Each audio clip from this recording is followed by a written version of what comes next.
Hello and welcome back. This is video number 2. We're going to talk about listening versus speaking. Now, if you study the most successful salespeople, you will learn that there is an art involved. And if you often study, for example, influential leaders who move people and have people following them, there's an art involved as well. So if you think about leaders, there's several different types of leaders, which was what we're talking about here. One leader is a type of leader who uses their authority to move people around. They're very bossy. But then you have the other type of leader who gains trust from people, and people are willing to move because they trust that leader, and they're using their influence rather than their authority. So that's the type of leader that we're talking about here. If you study counselors and their ability to help people pinpoint roadblocks and get them to the point of healing fast, you will also see this art in action. It's the art of listening, not speaking, but listening. Now, this is often very tough because in our society that is constantly talking, we're used to people speaking, and we're used to telling people why they need this or why they need that or whatever. Especially if your personality type is extroverted. Now, if you're an introvert, you often have somewhat of an advantage here because you're constantly listening internally and you're waiting before you're speaking. So you're a little bit of ahead of the curve here. So what I'm trying to get at here is that in terms of the survey funnel, we will be listening. So regardless, whatever your personality type, doesn't matter. Regardless, the point is there's a time to listen and there's a time to speak. When it comes to survey funnels, listening is crucial, and you'll see in just a minute why that is the case. When you first gather the data, you're trying to understand the needs of your prospect. So you need to clearly pinpoint what makes them buy.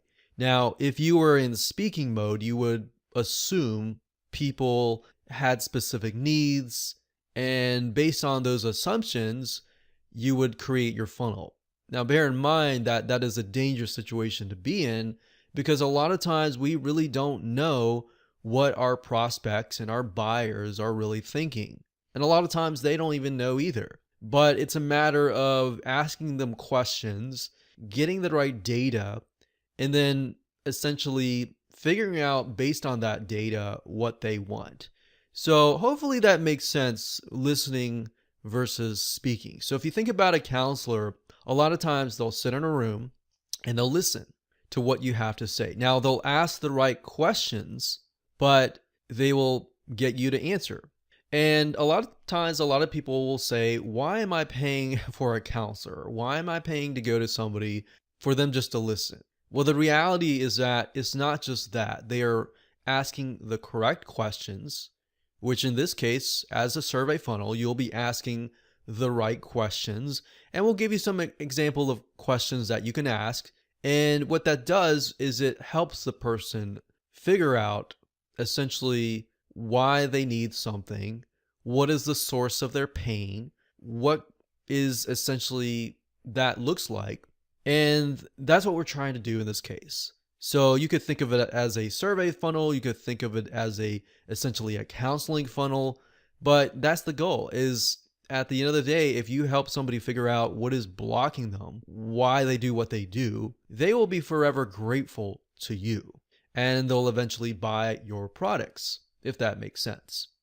So if you sit down with 3 or more prospects, so let's say you're having a counseling session and you sit with 3 of them one-on-one and you ask them the same questions, you will often find that there are very different reasons why they are interested in your product. And in just a minute, I'm going to use some examples and to reveal to you how that works.